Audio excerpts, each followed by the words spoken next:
खोटा सिक्का। राय बहादुर साहब को अपनी किस्मत पर बहुत नाज था। पुरखों की ढेर सारी दौलत, जमीन जायदाद और सुघड़ पत्नी जो हर वक्त उनकी मदद करने को तैयार रहती थी। सारे गांव में राय बहादुर साहब से ज्यादा खुशनसीब और कोई नहीं था। उनकी खुशी में चार चांद तब लग गए जब उनकी पत्नी ने बड़े बेटे के जन्म के बाद दो जुड़वा बेटों को जन्म दिया। जन्म के समय तो कोई खास अंतर समझ में नहीं आया, मगर छोटा बेटा थोड़ा सा कमजोर था। देवकी, आज मैं बहुत खुश हूँ। मुझसे ज्यादा खुश नसीब और कोई नहीं होगा। लोग एक औलाद को तरसते हैं, मेरे पास तीन तीन बेटे हैं जो मेरे बुढ़ापे का सहारा बनेंगे। ये तो आप सही कह रहे हैं। भगवान की दया से तीन तीन औलाद है।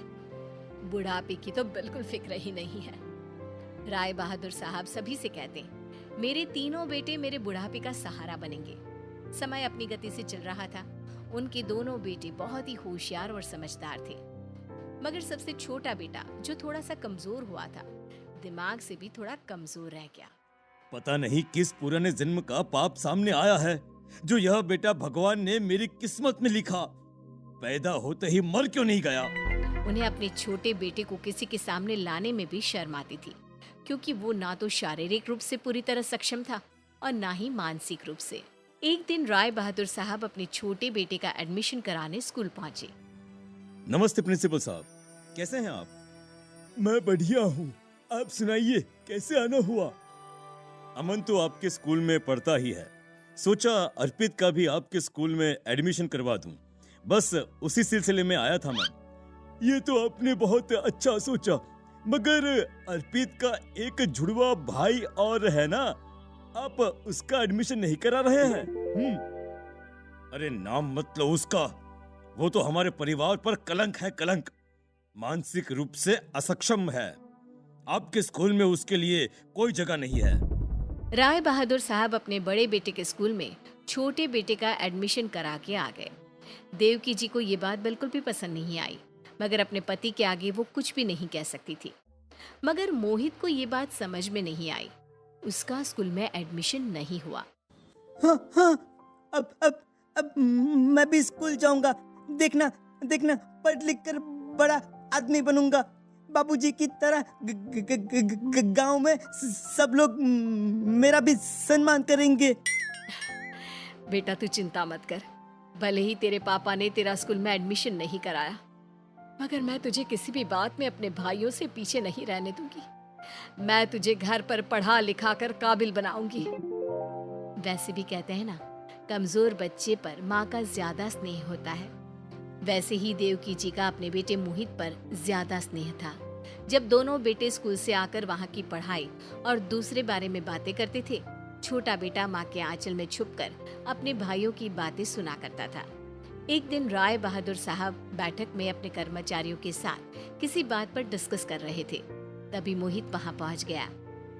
बाबा बाबा, देखो देखो मेरी कार कितनी खूबसूरत है। मैं आपको और माँ को इस कार में बिठाकर घुमाने ले जाऊंगा।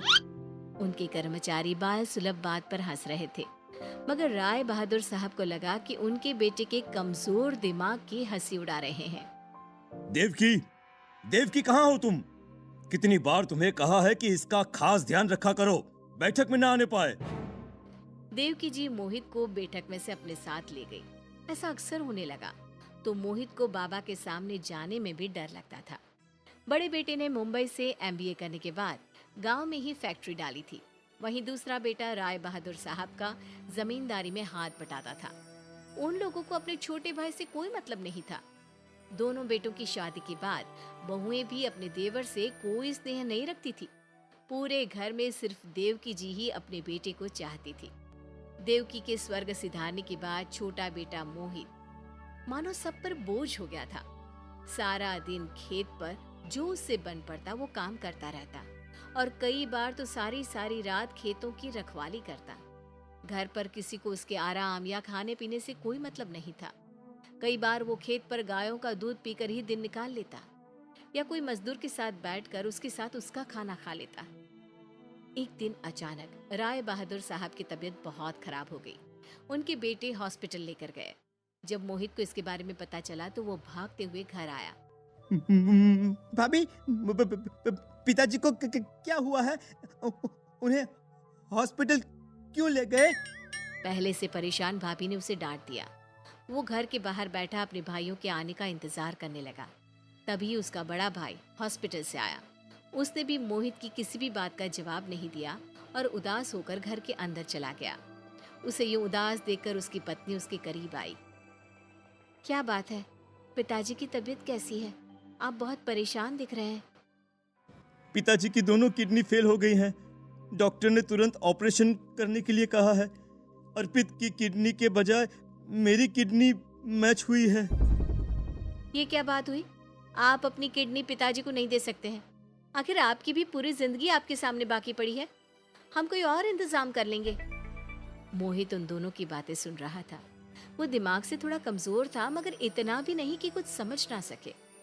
वो तुरंत हॉस्पिटल के डॉक्टर के पास गया। डॉक्टर साहब, मेरे बाबा की तबीयत ठीक है ना? उन्हें किडनी की जरूरत है। आप मेरी किडनी मैच कर देख लीजिए ना। देखिए ना। डॉक्टर ने जांच की तो मोहित की किडनी भी राय बहादुर साहब से मैच कर गई। डॉक्टर साहब राय बहादुर साहब के बहुत अच्छे दोस्त थे, इसलिए उन्होंने उनके बेटे का इंतजार करने की बजाय तुरंत ऑपरेशन कर दिया। ऑपरेशन खत्म होने के बाद जब उन्होंने उनके बड़े बेटे को फोन लगाया तो डॉक्टर कुछ बोल पाते उसके पहले ही अमन की पत्नी ने फोन उसके हाथ से ले लिया। देखिए अंकल जी, आप भी समझ सकते हैं, हमारे सामने हमारा पूरा जीवन पड़ा है। अमन अपनी किडनी नहीं दे सकता, मगर आप चिंता ना करें, हम जल्दी कोई डोनर ढूंढ लेंगे। तब तक आप पिताजी का अच्छे से ध्यान रखिएगा। अरे आप तो पूरी बात सुनने से पहले ही बोल पड़ी। देखिए, आपके पिताजी का ऑपरेशन हो चुका है। आप उन्हें कुछ दिनों के बाद घर पर लेके जा सकते हैं। ऑपरेशन हो गया? मगर कैसे? किसने किडनी दी? छोटे की तो किडनी भी मैच नहीं हुई थी। जी, आपके भाई ने ही आपके पिता को किडनी दी है। बेटे को कुछ समझ में नहीं आया। वो तुरंत हॉस्पिटल पहुंच गया। तब तक राय बहादुर साहब को भी होश आ गया था। उनके तीनों बेटे उनके सामने खड़े थे। राय बहादुर साहब, आप बहुत खुशकिस्मत हैं। इस जमाने में भी आपके बच्चे आपकी इतनी परवाह करते हैं, वरना आजकल कौन अपने माता पिता का ख्याल रखता है। आपकी दोनों किडनियां खराब हो चुकी थी। आपके बेटे ने ही आपको किडनी दी है। अरे मुझे तो पता था मेरे बेटे मेरे बुढ़ापे का सहारा बनेंगे। आखिर मेरे दोनों बेटे हैं ही इतने लायक। बेटा, तूने ही मुझे किडनी दी है ना? ये सुनकर बड़े बेटे ने गर्दन नीचे झुका ली। तब उन्होंने अपने दूसरे नंबर की बेटी की ओर देखा। तो फिर ये नेक काम तूने किया होगा। उसने भी अपनी नजरें नीची कर ली। तब उन्होंने मोहित को अपने सामने देखकर उसे पूछने की बजाय गुस्से में उसकी ओर देखते हुए मुंह फेर लिया। डॉक्टर साहब, आप तो कह रहे थे मेरे बेटे ने मुझे किडनी दी है, मगर ये दोनों तो मना कर रहे हैं। उनकी बात सुनकर डॉक्टर मुस्कुराने लगे। राय बहादुर साहब, आपका एक बेटा और है, मोहित। ये नेक काम उसी ने किया है। आपके बड़े बेटे ने तो किडनी मैच होते हुए भी किडनी देने से मना कर दिया था। आपका सबसे लायक बेटा तो मोहित है, मोहित। डॉक्टर की बात सुनकर उनके दोनों बड़े बेटे गर्दन नीचे करके खड़े थे। राय बहादुर साहब को भी अपनी गलती का एहसास हुआ और उन्हें मोहित को अपनी औलाद कहने में अब कोई शर्म नहीं बल्कि गर्व महसूस हो रहा था। अब वे पहले से उसका ज्यादा ख्याल रखने लगे थे।